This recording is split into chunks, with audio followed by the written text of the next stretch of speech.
My name is Arya Reynolds, and I'm 24 years old. 6 months ago, my mother gave away my car, the SUV my grandmother had gifted me for my 24th birthday. She handed the keys to my sister and simply said, "Madison needs it more. You're single. Uber is easier for you." I didn't argue. I didn't fight back. I just stood there and watched my car disappear from my life as if I had never mattered at all. Then Grandma Eleanor's 70th birthday dinner arrived. I showed up in an Uber. 40 relatives watched me walk through those restaurant doors with empty hands. When Grandma asked where my car was, my mother smiled that same practiced smile and repeated those exact words in front of everyone. What happened next made every single person in that room realize they had badly underestimated both me and my grandmother. Before I continue, if you're interested in how the story unfolds, take a second to like and subscribe, but only if you truly enjoy this kind of content. Leave a comment telling me where you're watching from and what time it is there. Now let me take you back to where everything began. Growing up, I was always the invisible child. Our family wasn't huge, just my parents, my older sister Madison, and me. Dad worked as an accountant. Mom stayed home until we reached middle school, then picked up a part-time position at a real estate office. We weren't rich, but we weren't struggling either. Classic middle-class suburban life. Madison was 4 years older than me. She had Mom's blonde hair, Mom's green eyes, Mom's laugh. People constantly said they looked like twins. I inherited Dad's side instead. Darker hair, a quieter personality, someone who observed more than participated. From the very beginning, Madison was the priority. I was the afterthought. When we were kids, if Madison wanted one of my toys, Mom would say, "Arya, share with your sister. You're more adaptable." If Madison needed the larger bedroom, Mom would explain, "Madison has more friends over." You understand, right? If Madison's activities conflicted with mine, guess whose plans got canceled? I learned very early that adaptable was just another word for disposable. By the time I turned 20, I had built a life of my own. I worked remotely as a freelance content writer, a job that paid enough for my apartment, my bills, and my independence. But because I didn't commute to an office every day, Mom never considered it a real career. "When are you going to get a proper job?" she asked at nearly every family dinner. "Madison has a husband and a baby on the way. What do you have?" Madison married Derek Clark at 24 and had little Ethan at 25. She lived the exact life Mom had imagined for both of us. I was the unfinished draft that never made it to print. Looking back, I realized adaptable was simply another way of saying expendable in my family. And that SUV, my birthday gift, was supposed to change everything. It didn't. The second warning sign came a year before the birthday dinner. Grandma Eleanor had been living alone since Grandpa passed away. She was 70 then, still sharp and independent, but the family worried about her. Someone suggested she move closer to us. Mom immediately took control. She arranged a family meeting, which really meant Mom, Dad, Madison, and Derek sitting around the dining room table at my parents' house. I found out about it 3 days later, after every decision had already been made. We talked about Grandma, Mom mentioned casually during a phone call. Madison's going to check on her twice a month. Derek will take care of repairs around the house. I waited for my role in the plan. It never came. "What about me?" I finally asked. "I work from home. I could help with." "Oh, sweetheart, you're so busy with your little computer thing." Mom's voice dripped with dismissal. "Let Madison handle it. She's better with people anyway." Better with people. Right. What Mom didn't know was that I had been video calling Grandma every Sunday for 2 years. While Madison's visits lasted maybe 30 minutes at most, Grandma and I talked for hours about Grandpa, her garden, the books she was reading. During one of those calls, she told me something I didn't fully understand at the time. "You remind me so much of your grandfather, Arya." Her voice was soft and thoughtful. "Quiet, but you notice everything." I laughed it off back then. I shouldn't have, because Grandma noticed everything too. Every phone call where Mom interrupted me. Every holiday where Madison's family became the center of attention. Every tiny cruelty disguised as practicality. She was watching, waiting. And she was the one person in my family I had completely underestimated. My 24th birthday was supposed to be forgettable. I had stopped expecting much from my family years earlier, maybe a card, maybe dinner if Mom was feeling generous. The bar was underground, and somehow they still managed to trip over it. But that year felt different. Mom called me a week before. Come by the house Saturday. We have something for you. I almost didn't go. I nearly invented an excuse about work deadlines. But there was something unusual in her voice, warmth, and it made me curious. When I arrived, the whole family was there. Mom, Dad, Madison with Derek and baby Ethan. And sitting in the driveway, wrapped in an enormous red bow, was a navy blue Honda CR-V. I stopped breathing. Happy birthday, Arya. Mom handed me the keys, smiling like she had personally invented kindness. We wanted you to have reliable transportation. My hands were shaking as I took the keys. Madison had gotten her first car at 22 right after graduating college. I was already 24 and had spent years relying on buses and Uber rides. I had stopped expecting fairness, stopped expecting anything at all. But there it was, proof that maybe, just maybe I mattered too. Grandma Eleanor stood near the garage watching me. When our eyes met, she smiled. Not her usual smile. Something deeper. Knowing. Your grandmother wanted you to have a car, Mom added casually, almost like an afterthought. She thought it was time. I didn't understand the significance then. I should have. That SUV wasn't just transportation. It was the first time in 24 years that I felt seen. Acknowledged. Like I existed in this family beyond being Madison's shadow. I drove it everywhere for the next 10 months. I built memories in that car. It became mine. Then Madison's car broke down, and everything changed. 3 weeks before Grandma's 70th birthday dinner, I drove to my parents' house for Sunday dinner. Madison's minivan was sitting in the driveway as usual. But inside the garage, parked where Dad's old sedan normally sat, was something that instantly made my stomach sink. My SUV, navy blue, the red ribbon long gone, but unmistakable. Ethan's car seat was strapped into the back. I found Mom in the kitchen stirring a pot roast that smelled exactly like every Sunday of my childhood. Mom, why is my car in your garage? She didn't even look up. Oh, Madison needed to borrow it. Her van's in the shop. Borrow it? Just for a few days, honey. The mechanic said repairs could take about a week. I wanted to argue. I wanted to ask why nobody had bothered calling me first. But Madison walked in carrying Ethan, and the moment dissolved into baby talk and dinner preparations. A week passed. No car. Then 2 weeks. Still nothing. I texted Madison. Hey, any update on your van? I need my car back soon. Hours later she replied. Mechanic says another week. Thanks for understanding. I called Mom immediately. When am I getting my car back? Arya, don't be difficult. Her tone had turned cold now. Madison has a child. She needs reliable transportation. You work from home. You can Uber. That's not the point. It's my car. It's just a car, Arya. Don't be so materialistic. She let out a heavy sigh. Your sister needs it more. You're single. Flexible. You understand. There it was again. Flexible. Mom, I never agreed to. We'll discuss this later. She hung up. I stared at my phone while anger and disbelief fought for control inside me. This wasn't borrowing anymore. This was theft wrapped in a smile. The next day, I called Madison directly. Mads, we need to talk about the car. What about it? She sounded distracted. Ethan was crying somewhere in the background. It's been 2 weeks. I need it back. Silence. Then Mom said I could use it. I assumed you were fine with it. No one asked if I was fine with it. Well, she hesitated. I mean, you don't really need it, right? You work from home. I gripped my phone so tightly I thought the screen might shatter. Madison, that's not the point. It's mine. I should have been asked. Look, Arya, I have a 3-year-old. Do you know how difficult it is getting him to daycare, doctor appointments, and everywhere else? I understand your life is hard.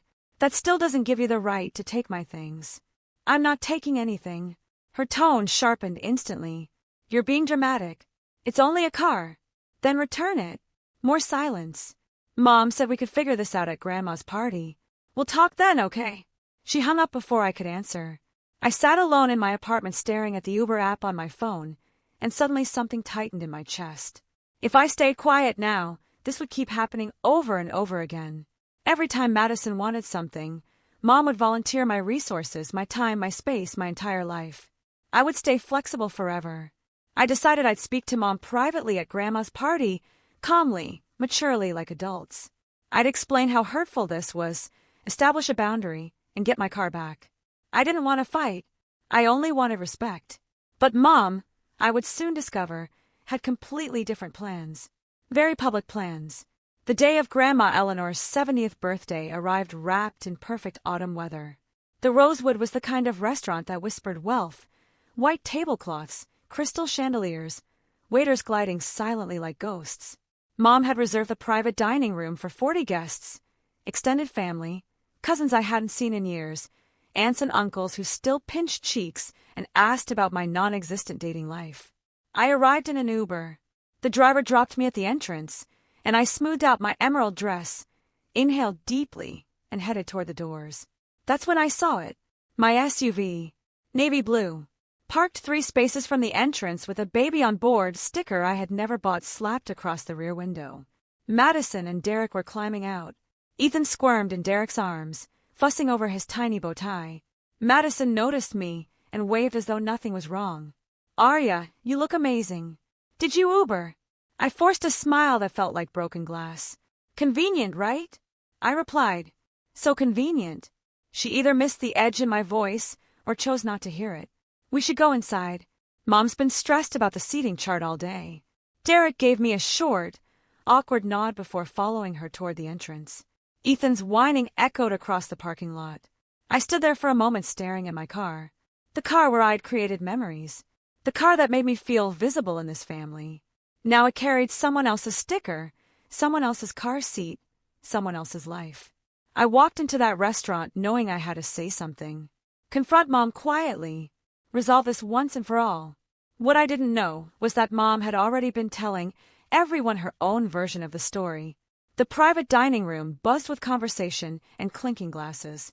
Grandma Eleanor sat at the head of the long rectangular table, elegant in navy blue with her silver hair pinned back neatly. At 70, she still carried herself like a dancer, with eyes that missed absolutely nothing. I found my assigned seat, predictably, near the far end beside cousins I barely knew. The first hour passed with appetizers and polite conversation. Uncle Robert gave a toast. Aunt Patricia shared childhood stories about Grandma that had everyone laughing. Then, during the main course, Grandma looked directly at me. "Arya, sweetheart." Her voice cut cleanly through the noise. "I noticed you arrived alone. Where's that beautiful car we gave you for your birthday?" 40 heads turned toward me. Before I could speak, Mom's voice rang across the table. "Oh, Arya gave it to Madison." She smiled proudly, as if announcing some wonderful act of charity. "Madison has little Ethan, you know. She needed reliable transportation for the baby." She looked around at the relatives nearby, her smile widening. "Arya's been so understanding. She knows her sister needs it more. We're very proud of how generous she's become." Approving murmurs spread through the room. "How thoughtful! She's such a wonderful sister. Family takes care of family." I sat frozen, my fork suspended halfway to my mouth. Mom had rewritten reality in front of everyone. I hadn't given anything away. I had been robbed slowly and politely. Grandma's eyes never left my face. She tilted her head slightly. "You gave it away, Arya?" Her voice remained calm. Too calm. "Or was it taken?" The murmurs instantly stopped. Mom's smile flickered for only a second, but I felt the entire room shift.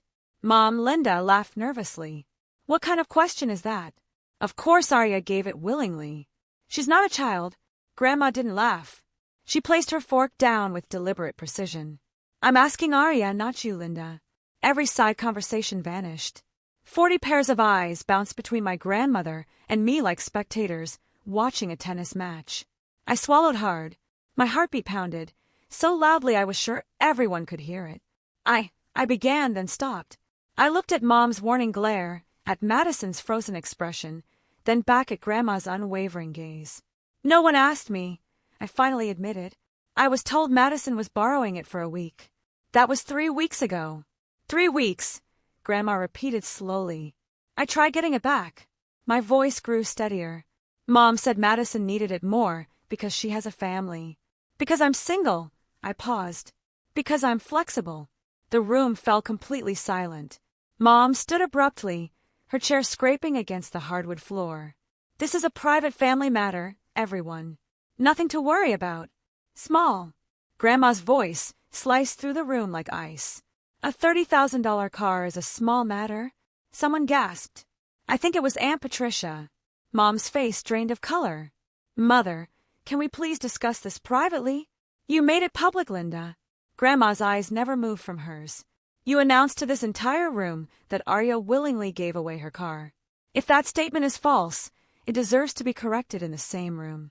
I looked at Grandma, truly looked at her for the first time that night. This wasn't merely the sweet old woman who baked cookies and shared stories about the war. This was someone entirely different. Someone who had been observing quietly for years, waiting patiently for the right moment. And her moment had finally arrived. Grandma turned fully toward my mother, every movement calm and controlled. Linda, let me ask you something. She folded her hands neatly on the table. Do you remember coming to me last year before Arya's birthday? Mom's jaw tightened. Mother, this isn't the time. Do you remember what you asked me for? Silence. Uncle Robert shifted awkwardly in his seat. Aunt Patricia leaned forward with a furrowed brow. You asked me for money, Grandma continued, her voice carrying effortlessly across the room. From the family trust. You told me you wanted to buy Arya a car for her 24th birthday. A proper gift, you said, to show her she mattered. My breath caught in my throat. Mom's face had gone from pale to nearly gray. You also said, and I remember this very clearly, Linda, that you wanted to do something special for your younger daughter because you knew she often felt overlooked. Grandma's eyes hardened. Those were your exact words. Whispers exploded around the table. Cousins exchanged confused glances. Derek stared at his plate like he wanted the floor to swallow him whole. So tell me, Grandma said, leaning forward slightly, what exactly did you promise me in exchange for that money? Mother, please. What did you promise? Mom's lips pressed into a thin line.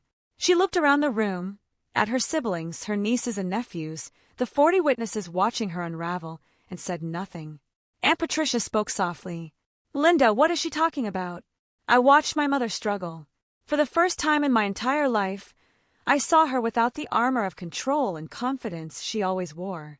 And suddenly I understood something. The car had never truly been a gift from my parents. Not really.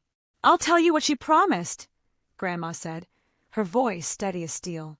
She promised that car would belong to Arya. Only Arya. Only Arya. She signed paperwork stating exactly that. The room erupted into murmurs.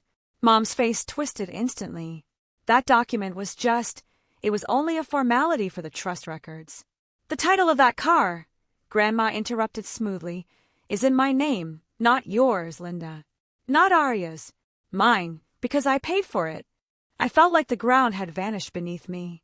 What? The word escaped before I could stop it. Grandma looked at me, and for a brief second her expression softened. I wanted to give you something meaningful, sweetheart, but I know how your mother operates. She turned her gaze back to Linda. So I kept the title in my own name, and I had your mother sign an agreement stating the car belonged exclusively to you. Madison stood abruptly, nearly knocking over her chair. Wait, Grandma. I didn't know any of this. Mom told me Arya was okay with. Did you ask her? Grandma's question sliced through Madison's defense like a knife. Did you call your sister and ask if you could take her car? Madison's mouth opened, then closed, then opened again. Mom said. You didn't ask. Grandma nodded slowly. You assumed. You took. Exactly the way you were taught. Derek grabbed Madison's arm, trying to guide her back into her chair. She resisted for a second before collapsing into the seat. I sat there watching the carefully built narrative my family had created crumble in real time. Grandma had known. She had prepared. She had waited. And she still wasn't finished. Robert, she called to my uncle. Did you bring what I asked for? My heart stopped. Mom reacted instantly. Before Uncle Robert could answer, she stepped away from her chair with both hands raised in a calming gesture. Everyone, please. Let's not make this bigger than it is. Her voice had shifted again. Soothing now, controlled, reasonable. This is simply a family disagreement over a car. That's all. She turned toward the rest of the table, making eye contact with relatives one by one. Arya works from home. She doesn't need to commute every day. Madison has a toddler who needs daycare, doctor appointments, and... Linda! Grandma's voice carried a warning. Mom ignored her completely. I made a practical decision for my family. Madison has responsibilities. Arya is young, single, flexible. She can adapt. That's what family does. A few heads nodded. I noticed Aunt Carol whispering quietly to her husband. And honestly, Mom continued, regaining confidence, I don't think private matters need to be aired out in front of everyone. This is between my daughters and me. Derek finally spoke, hesitant but supportive. I agree. This feels like something that could be discussed later. Later? Grandma laughed softly, a short, sharp sound. Linda has been discussing it later for 3 weeks while driving around in a car that never belonged to her daughter. Mother, please. Mom's composure was beginning to crack. You're embarrassing yourself. The room turned ice cold. Grandma rose slowly from her chair. Even at 70, she stood tall, shoulders straight, chin lifted high. I'm embarrassing myself. She repeated every word carefully. You stole from your own child and presented it as generosity. And I'm the embarrassment. Nobody moved. Aunt Patricia covered her mouth with one hand. Uncle Robert was already reaching beneath the table for something. Mom had miscalculated badly. And then her composure finally shattered. You know what? She spun toward me, pointing a finger. This is your fault, Arya. You always do this. I flinched. You sit there silent as a mouse, and then act shocked when things don't go your way. Her voice rose higher. You never speak up. You never participate. You just sulk in corners expecting everyone else to read your mind. Linda, Dad tried to interrupt. No, Richard.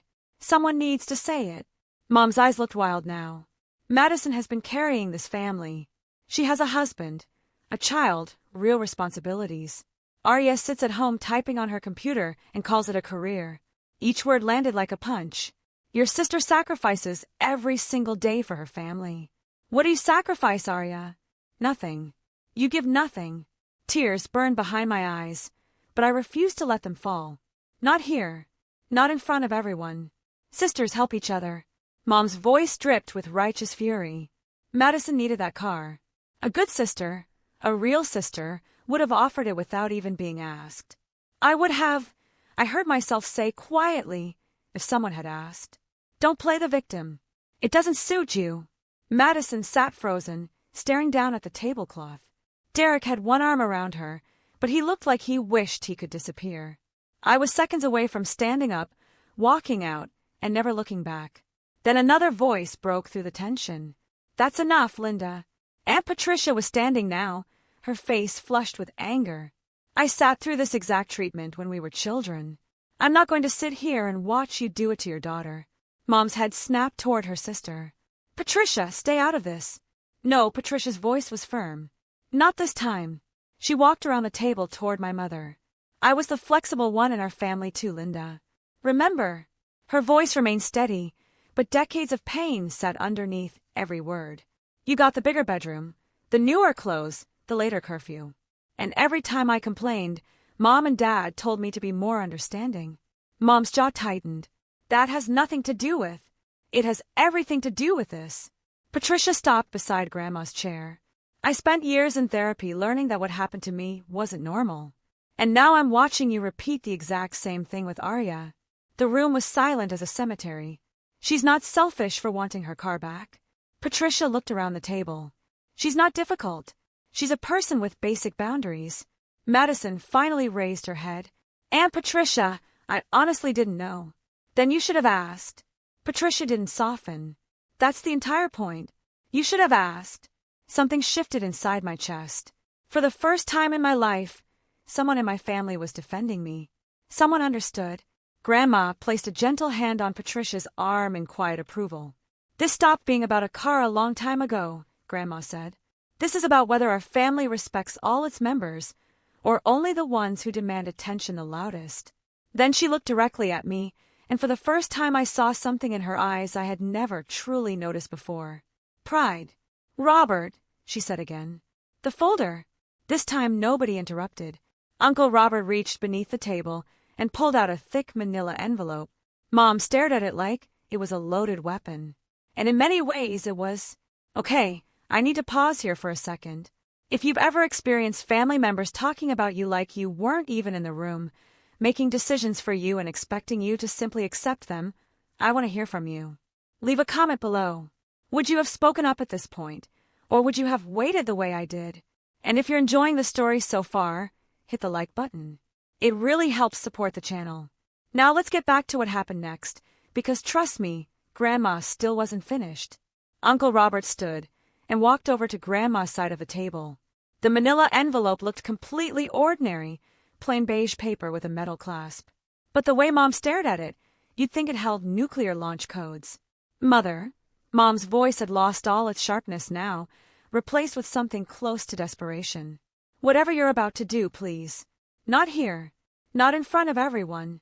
You had every opportunity to handle this privately, Linda. Grandma accepted the envelope from Robert and slowly opened the clasp. Deliberately. Calmly. 3 weeks. You could have returned the car, apologized, and corrected this. I was going to. Instead, you announced to 40 people that Arya willingly gave away her birthday gift. Grandma removed a thick stack of papers from the envelope. You transformed theft into a story about your daughter's generosity. She spread the documents carefully across the white tablecloth. So now the truth will be told in the same room, to the same audience. I leaned forward, trying to see the papers she had laid out. Official-looking documents. Forms with logos I immediately recognized. The DMV. Robert, please read the first document aloud. Uncle Robert picked up the top page, adjusted his reading glasses, and cleared his throat. Vehicle registration, State of California. He paused while scanning the page for the correct line. Registered owner, Eleanor Mitchell. Gasps spread across the room. That's just for convenience, Mom stammered. For tax purposes. People do that all the time. Do they? Grandma raised an eyebrow. Robert, continue. He picked up the next document. This appears to be some sort of agreement. He skimmed it quickly, his expression shifting from confusion to understanding, then finally to grim satisfaction. Read it, Grandma instructed. Every word. Mom's hands were trembling now, and suddenly I understood exactly what was about to happen. Uncle Robert's voice echoed through the silent room. Family Trust Disbursement Agreement, dated March 15th of last year. He paused before continuing. I, Linda Reynolds, hereby acknowledge receipt of $28,000 from the Mitchell Family Trust. Someone whispered. 28,000? Robert continued reading. These funds are designated for the purchase of a vehicle as a birthday gift for my daughter, Arya Reynolds. He glanced up briefly before returning to the paper. I confirm that this vehicle will remain registered in Eleanor Mitchell's name, but will serve as the sole property of Arya Reynolds for her personal use. My heartbeat slammed against my ribs. Furthermore, Robert continued, I agree that this vehicle cannot be transferred, sold, loaned, or otherwise provided to any other family member without the explicit written consent of Arya Reynolds. He lowered the paper slightly. It's signed, Linda Reynolds. Witnessed by, he squinted, witnessed by Robert Mitchell. That's me. He looked directly at Mom. I witnessed this, Linda. I remember it now. You told me it was routine trust paperwork. Mom's face had gone the color of ash. I didn't think. It was only a formality. A formality? Grandma's voice turned icy. $28,000 from my trust, specifically intended for Arya, with conditions you agreed to in writing. Aunt Carol leaned toward her husband. She signed a legal agreement. It certainly looks that way, he murmured back. Madison was crying now, silent tears sliding down her cheeks. Derek held her, but kept his eyes locked on the floor. Do you understand now? Grandma addressed the room. This was never a family vehicle for Linda to redistribute whenever she pleased. This was Arya's property, funded by me, protected by contract. She paused, and Linda took it anyway. There's more. Grandma motioned for Robert to continue. He pulled out another sheet, this one handwritten with slightly faded ink. This appears to be a personal letter of commitment, Robert said quietly.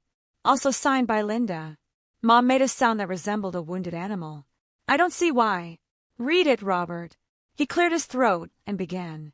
Mother, I promise that the car purchased with your gift will remain Arya's and Arya's alone. I understand that she has often felt overlooked in our family, and I want this gift to show her that she matters. Robert paused briefly before continuing. I will never take this car from her or allow anyone else to use it without her explicit permission. I am grateful for your generosity and will honor this commitment. His voice cracked slightly on the final line. Your daughter, Linda. The room froze. I couldn't breathe, couldn't think. My mother had written those words herself.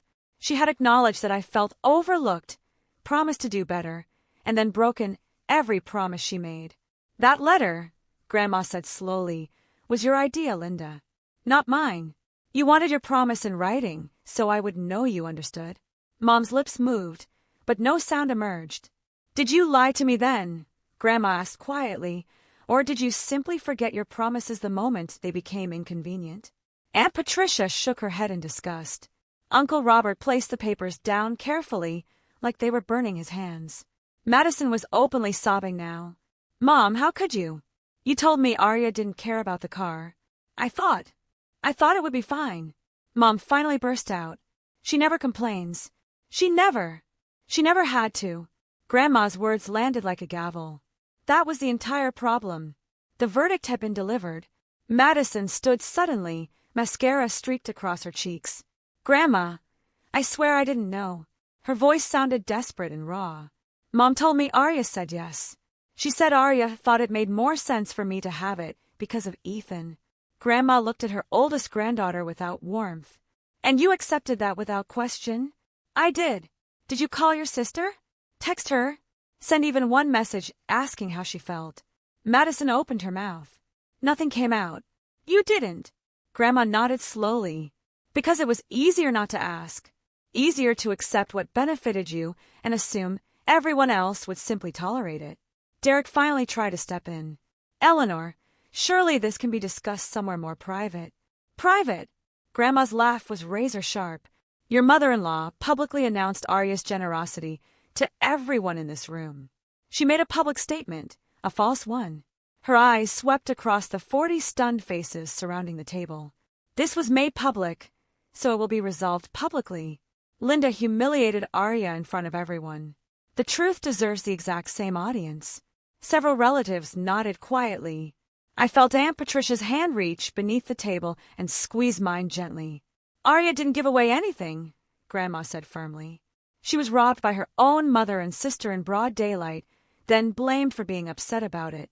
Mom, I'm so sorry. Madison turned toward me, tears flowing freely now. I really am. I should have asked. For the first time that night, I saw something genuine in my sister's face. Not entitlement, not assumption, something closer to shame. I couldn't respond yet, because Grandma was already reaching for one final document, and I knew we still weren't finished. Grandma rose from her chair. At 70 years old, standing at the head of that long table in her navy blue dress, she looked like a queen preparing to issue a royal decree. Here is what will happen. Her voice allowed no room for negotiation. The car will be returned to Arya tonight before anyone leaves this restaurant. Mom's head snapped upward. Tonight? But Madison needs to arrange her own transportation like every other adult. Grandma turned toward my sister. Madison, the keys. Now. For a moment, I thought Madison might argue. Her jaw tightened while Derek's hand rested heavily on her shoulder. Then she slowly reached into her purse and pulled out a familiar keychain. My keychain. The one with the tiny silver compass charm I'd bought at a flea market the week after getting the SUV. She walked toward me, every step heavy with humiliation. I'm sorry, Arya. Her voice barely rose above a whisper. I truly am. She placed the keys into my palm. The metal felt warm from being inside her purse. Familiar. Solid. My keys. My car. Mine again. Thank you, I said quietly. 2 simple words. All I could manage. Grandma nodded in satisfaction. And Linda, she said, turning toward my mother. You owe your daughter an apology. Not for the car. For the way you've treated her. For making her invisible inside her own family. Mom stood frozen, her face a battlefield of shame, anger, defiance, and fear. Linda! Grandma's voice hardened. Now! 40 people held their breath, and for perhaps the first time in her entire life, my mother had absolutely nowhere left to hide. Mom's face had turned the color of old brick, flushed, uneven, barely controlled. Arya, the word came out tight and forced. I apologize. I should have asked before letting Madison use the car. That was it. A thin, technical admission. Nothing real. Grandma's eyes narrowed. That's your apology? For 3 weeks of theft? For lying to everyone in this room? For humiliating your daughter in front of her entire family? I said I was sorry. You said words, Grandma replied coldly. There's a difference. The tension in the room was unbearable. I could hear someone's watch ticking from 3 seats away. But something inside me had shifted during the past hour. I had watched my mother lie, deflect, attack, and finally crumble beneath the weight of the truth. I had finally seen her clearly for who she really was, and I realized something important. I didn't need a heartfelt apology from her. I needed boundaries. Mom! I stood slowly, my keys still clenched tightly in my hand. I accept your apology. Relief flashed briefly across her face. But I need you to understand something. I kept my voice calm and professional, the same tone I used with difficult clients. From now on, any decision involving me, my belongings, or my life gets discussed with me directly. Not through Madison. Not through Dad. Me. Arya, I've always. You don't get to decide for me anymore. I held her gaze steadily. I'm not the flexible one. I'm not the backup option. I'm your daughter, and I deserve to be asked. The room remained silent. Grandma watched me with something I had never seen directed toward me before. Pride. Real, unconditional pride. That's my granddaughter, she said softly. And for the very first time in 24 years, I truly felt like I existed in my own family. But Grandma still wasn't done. She waited until I sat back down before addressing the room once more. There's one final matter we need to discuss. Mom actually groaned like a teenager being scolded. The Mitchell family trust. Grandma folded her hands neatly together. As most of you know, your grandfather established this trust before he passed away. It was intended to support future generations of our family. Several relatives nodded. Everyone knew about the trust. Until now, I've distributed trust funds through my children, Linda, Robert, and Patricia. They submitted requests on behalf of their families, and I approved or denied them. She paused, allowing the words to settle over the room. That ends today. Mom's head snapped upward. What? From this point forward, I will work directly with each grandchild. No intermediaries. No parents deciding who deserves what. Her gaze traveled slowly around the table, landing on every cousin in turn. You're all adults. You can speak for yourselves. Uncle Robert nodded slowly. That seems fair. More than fair, Aunt Patricia agreed. But Mom looked completely stunned. Mother, you can't just. The trust has always been managed through you. Grandma raised an eyebrow. So you could decide which daughter deserves support? So you could redirect resources meant for Arya toward Madison because you considered her more worthy? Mom had no answer. I've watched the way you treat your children, Linda. All of you. Grandma's voice carried through every corner of the room. And I've decided my grandchildren deserve better than being filtered through their parents' favoritism. Madison and I exchanged a quick glance, uncertain, awkward, but meaningful. The balance of power in our family had just shifted permanently, and Mom was no longer standing at the gate. Wow. I still remember the silence in that room after Grandma said those words. If you're watching this and thinking about your own family dynamics, who holds the power, who makes the decisions, who gets overlooked, I'd love to hear your thoughts. What would you have done in my position? Leave a comment below and let me know. And if you're enjoying this story, subscribe for more like it. I post new stories every week. Now let me tell you what happened after we left the restaurant. The party ended about 20 minutes after Grandma's announcement. Not officially. People still ate cake, sang happy birthday, and posed for pictures, but the energy had completely drained from the room like air escaping a punctured balloon. Mom and Dad left first, barely saying goodbye.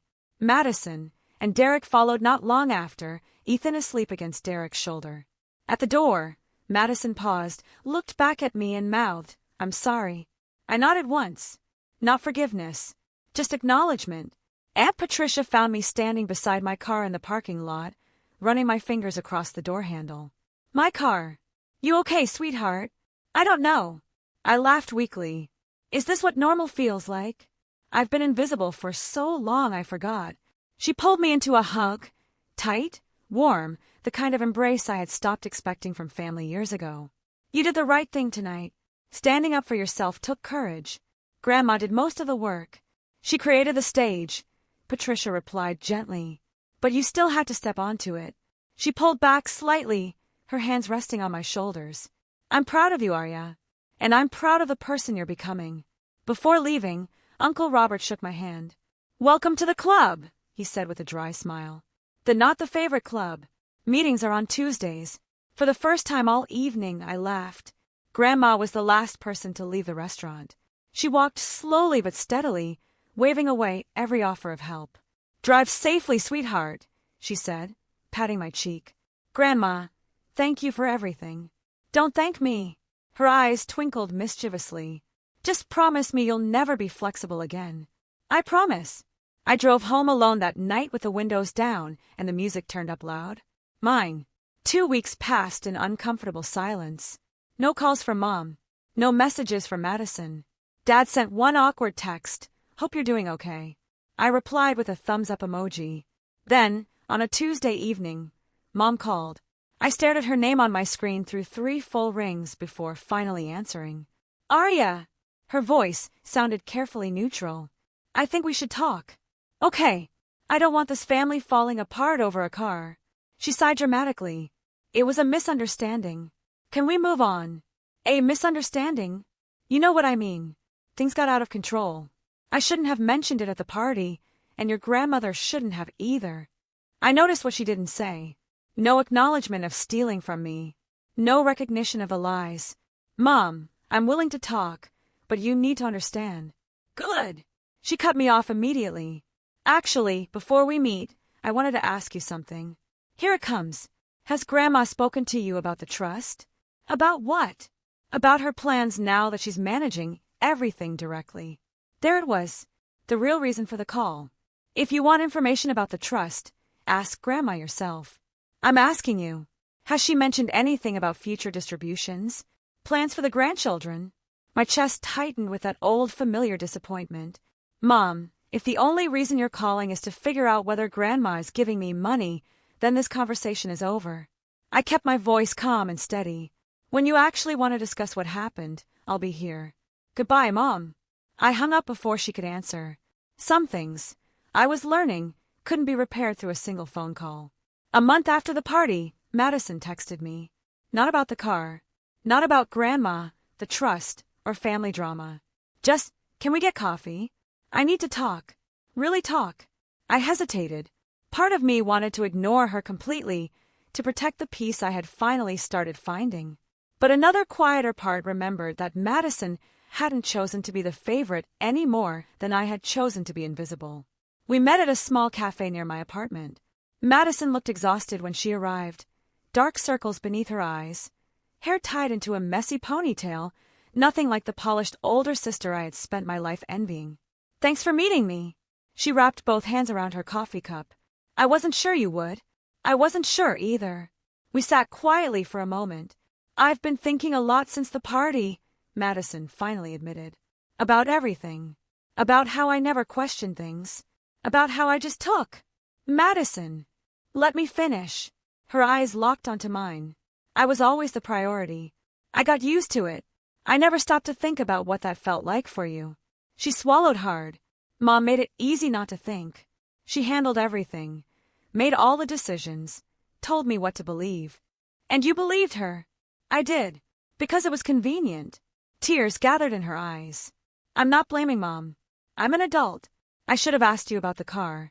About everything. Something shifted quietly inside my chest. Not forgiveness exactly.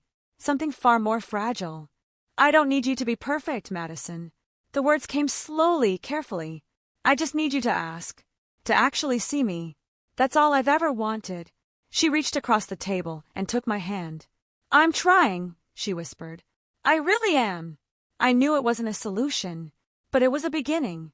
6 months later, my relationship with Grandma Eleanor had completely transformed. Every Sunday afternoon, I drove my SUV, with the little compass charm back on the keychain to her house. Not secretly like before. Openly. Proudly. We'd sit together in her garden or in her bright sunny kitchen, drinking tea she insisted had to be brewed the proper way. She told me stories about Grandpa, about their early years together, about our family before everything became so complicated. "You know why I like you so much, Arya?" she asked one afternoon while trimming her rose bushes. "Because I'm your favorite," I teased. She laughed softly. "Because you remind me of myself." I lowered my teacup. "What do you mean?" I was the flexible one too. Her voice softened. The youngest girl in a house full of brothers.